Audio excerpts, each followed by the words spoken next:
নমস্কার বন্ধুরা, আমি সোনালী আপনাদের আরো একবার স্বাগত জানাই জাস্ট রান্না বাই সোনালীর পক্ষ থেকে। আর আজকে আমি আপনাদের সাথে শেয়ার করব হোলি স্পেশাল নরম তুলতুলে দই বড়ার রেসিপি। এই দই বড়াগুলো এতটাই সফট যে আপনি মুখে দেওয়া মাত্রই নিমেষের মধ্যে তা মুখের মধ্যে গুলিয়ে যাবে। তাহলে দেখে নিন ঠিক কি কি টিপস ফলো করলে আপনারা বাড়িতে এই রকম নরম তুলতুলে দই বড়া তৈরি করে নিতে পারবেন। আপনারা বাড়িতে এই দই বড়া রেসিপিটি একবার যদি তৈরি করে নেন তাহলে আপনারা আর কোনোদিনই দোকানের দই বড়া খাবেন না। এটা খেতে এতটাই ভালো। তাহলে চলুন আর দেরি না করে ঝটপট করে আমার আজকের এই রেসিপিটি দেখে নিন।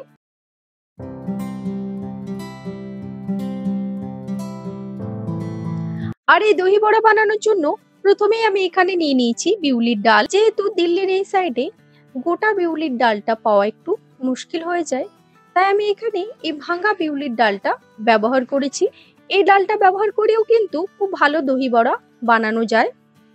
তবে আপনাদের কাছে যদি গোটা বিউলির ডালটা থেকে থাকে আপনারা অবশ্যই সেটাই নিয়ে নেবেন। আর এই বিউলির ডালটা আমি 4-5 বার জল পাল্টে পাল্টে খুব ভালোভাবে ধুয়ে পরিষ্কার করে নিয়েছি।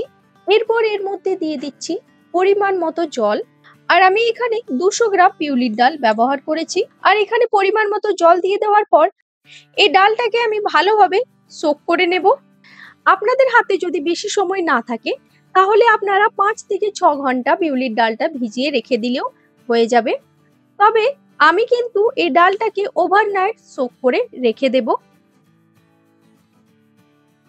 দেখুন এখানে ওভারনাইট ডালটাকে সোক করে রাখার ফলে জলটা কেমন ফেনা ফেনা হয়ে গেছে, তার মানে ডালটা খুব ভালো ফার্মেন্টেশন হয়েছে।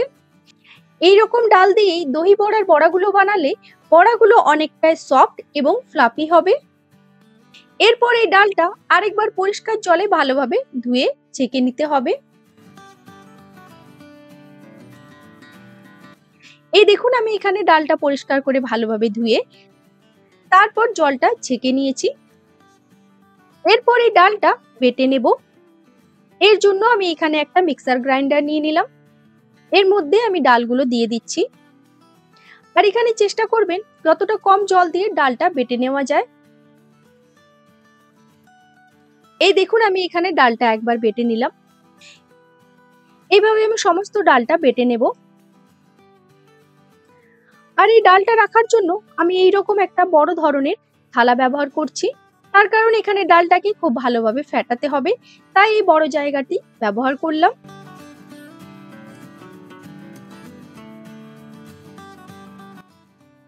দেখুন আমি এখানে সমস্ত ডালটা বেটে নিলাম। এরপর হাতে বেশ অনেকটা সময় নিয়ে খুব ভালোভাবে এই ডালটাকে ফেটাতে হবে। আর তার জন্যই আমি এখানে এই বড় থালাটি ইউজ করেছি, যাতে ডালটা ফেটাতে অনেকটাই সুবিধে হয়। আর এই ডালটা ঠিক এইভাবে ক্লকওয়াইজ, মানে যেই দিকে ঘড়ির কাঁটা ঘুরে ঠিক সেই ডাইরেকশনে এই ডালটাকে এইভাবে ফেটিয়ে যেতে হবে।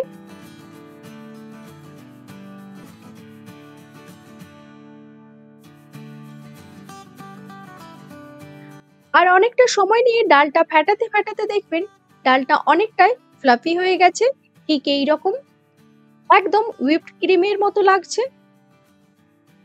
আর এই ডাল বাটার টেক্সচারটা যখন এইরকম চলে আসবে তখন বুঝবেন ডালটা পারফেক্টলি ফেটানো হয়ে গেছে। আর আপনারা কিভাবে বুঝবেন যে আপনাদের ডাল বাটাটা পারফেক্টলি ফেটানো হয়ে গেছে, তার জন্য আমি আপনাদের একটা ট্রিক দেখিয়ে দিচ্ছি। এর জন্য একটা বোলের মধ্যে বেশ কিছুটা জল নিয়ে নিতে হবে। এরপর ওপর থেকে এইভাবে একটুখানি ডাল বাটা দিয়ে দিতে হবে। দেখুন এখানে ডাল বাটাটা কিভাবে ফ্লোট করছে, মানে উপরের দিকে ভেসে উঠেছে, তার মানে ডাল বাটাটা পারফেক্টলি ফেটানো হয়ে গেছে। আর এটা যদি তলাতে গিয়ে বসে যেত তাহলে বুঝবেন যে আরেকটু সময় দিতে হবে আপনাকে এই ডালটা ফেটানোর জন্য। আর এই ডাল বাটাটা ফেটানো কমপ্লিট হয়ে গেলে এর মধ্যে দিয়ে দিচ্ছি 1 চা চামচ গোটা জিরে, তার সাথে দিয়ে দিচ্ছি 2 চা চামচ আদা কুচি, তার সাথে দিয়ে দিচ্ছি 3 চা চামচ লঙ্কা কুচি, আর এখানে দিয়ে দিচ্ছি স্বাদ মতো নুন। এরপর সবকিছুকে আবারও একবার আমি খুব ভালোভাবে মিক্স করে নেব। এই দেখুন সবকিছু দিয়ে এখানে আমি খুব ভালোভাবে মিক্স করে নিয়েছি। এরপর দই বড়ার বড়াগুলো ফ্রাই করে নিতে হবে। আর এর জন্য আমি এখানে পরিমাণ মতো রিফাইন্ড অয়েল গরম করে নিয়েছি। আর তারপর এখানে এক এক করে ডাল বাটাটা এভাবে দিয়ে দিচ্ছি। আর এখন আমি এই বড়াগুলো যে শেপে ছাড়ি না কেন, একটু পরে দেখবেন এই বড়াগুলোর খুব সুন্দর একটা শেপ নিয়ে নিয়েছে। আর এটা একমাত্র হয়েছে ডালটা ভালোভাবে ফেটানোর জন্যই। আর বড়াগুলো ফ্রাই করার সময় গ্যাসের ফ্লেমটাকে মিডিয়াম টু লোতে রাখতে হবে। হাই ফ্লেমে বড়াগুলো ফ্রাই করলে উপর দিক থেকে তাড়াতাড়ি লাল হয়ে যাবে এবং ভেতরটা কাঁচাই রয়ে যাবে, তাই মিডিয়াম টু লোতে এই বড়াগুলো ফ্রাই করে নিতে হবে। এরপর বড়ার এক সাইডটা একটুখানি ফ্রাই হয়ে গেলে অন্য সাইডে এইভাবে ধীরে ধীরে পাল্টে দিতে হবে। আর এখানে দেখুন বড়াগুলো ফুলে গিয়ে সাইজে কতটা বড় হয়ে গেছে। আর সমস্ত বড়াগুলোকে পাল্টে নেওয়ার পর সময় নিয়ে ধীরে ধীরে এই বড়াগুলোকে ফ্রাই করে নিতে হবে। আর যতক্ষণ এখানে বড়াগুলো ভালোভাবে ফ্রাই হচ্ছে ততক্ষণে এইদিকে একটা বোলের মধ্যে নিয়ে নিচ্ছি 1 লিটার মতো জল। আর তার সাথে দিয়ে দিচ্ছি 2 চা চামচ নুন, 2 চা চামচ চিনি। এরপরে নুন আর চিনিটাকে জলের সাথে একটুখানি মিক্স করে নিচ্ছি। আর এইদিকে দেখুন এখানে বড়াগুলো ভালোভাবে ফ্রাই হয়ে গেছে। এরপর এই বড়াগুলো আমি একে একে তুলে নিচ্ছি। আর এই বড়াগুলো তুলে নিয়ে এই যে আমি জলের মিশ্রণটা তৈরি করে নিয়েছি, ডাইরেক্ট কিন্তু এর মধ্যে এই বড়াগুলো ফেলে দেব। তাহলে কিন্তু এই বড়াগুলো একেবারে তুলোর মতো নরম হবে, মুখে দিলেই একেবারে গলে যাবে। এই টিপসটা আপনারা অবশ্যই ফলো করবেন। আর এখানে যতক্ষণ বড়াগুলো সফট হচ্ছে ততক্ষণ একদিকে দইটা রেডি করে নিচ্ছি। এর জন্য আমি এখানে নিয়ে নিলাম 400 ml দই। এরপর প্রথমে একটুখানি দইটাকে ফেটিয়ে নিচ্ছি। তারপর এর মধ্যে দিয়ে দিচ্ছি 1 চা চামচ বিট নুন। আর তার সাথে দিয়ে দিচ্ছি 1 টেবিল চামচ চিনি। এরপরে নুন চিনিটাকে দইয়ের সাথে মিক্স করতে করতে দইটাকে ভালোভাবে ফেটিয়ে নেব।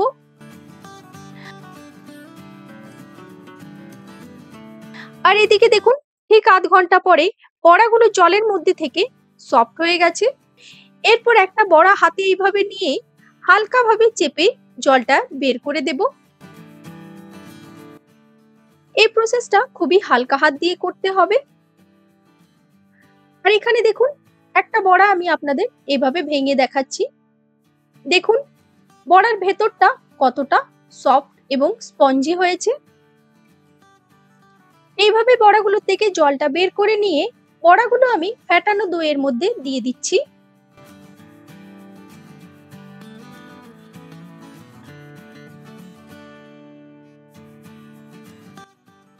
এরপর বড়াগুলোকে দইয়ের সাথে ভালোভাবে মিক্স করে নিচ্ছি। আর এইভাবে বড়াগুলো মিশিয়ে নেওয়ার পর 15 থেকে 20 মিনিট এইভাবে রেখে দিয়ে তারপর দই বড়াগুলো সার্ভ করবেন। এই প্রসেসে দই বড়াগুলো করলে দেখবেন দই বড়াগুলো খেতে অনেকটাই টেস্টি লাগছে। এরপর দই বড়ার গ্রিন চাটনিটা তৈরি করে নিচ্ছি। এর জন্য এখানে নিয়ে নিয়েছি 1 আটি মতো ধনেপাতা। আর এখানে নিয়ে নিয়েছি হাফ কাপ মতো পুদিনা পাতা। তার সাথে নিয়ে নিয়েছি 3টে কাঁচা লঙ্কা ও তার সাথে নিয়ে নিচ্ছি ছোট ছোট 4 টুকরো আদা। এর সাথে নিয়ে নিয়েছি 4টে রসুনের কোয়া। এখানে লেবুটা বাদ দিয়ে সবকিছুকে আমি মিক্সার গ্রাইন্ডারে গ্রাইন্ড করে নেব। আর সব শেষে লেবুর রস ও স্বাদ মতো নুন দিয়ে দিলেই তৈরি হয়ে যাবে দই বড়ার গ্রিন চাটনির রেসিপি। তার সাথে এখানে আমি দেখুন দই বড়ার আরেকটা স্পেশাল চাটনি তৈরি করে নিয়েছি, সেটা হচ্ছে তেঁতুলের চাটনি।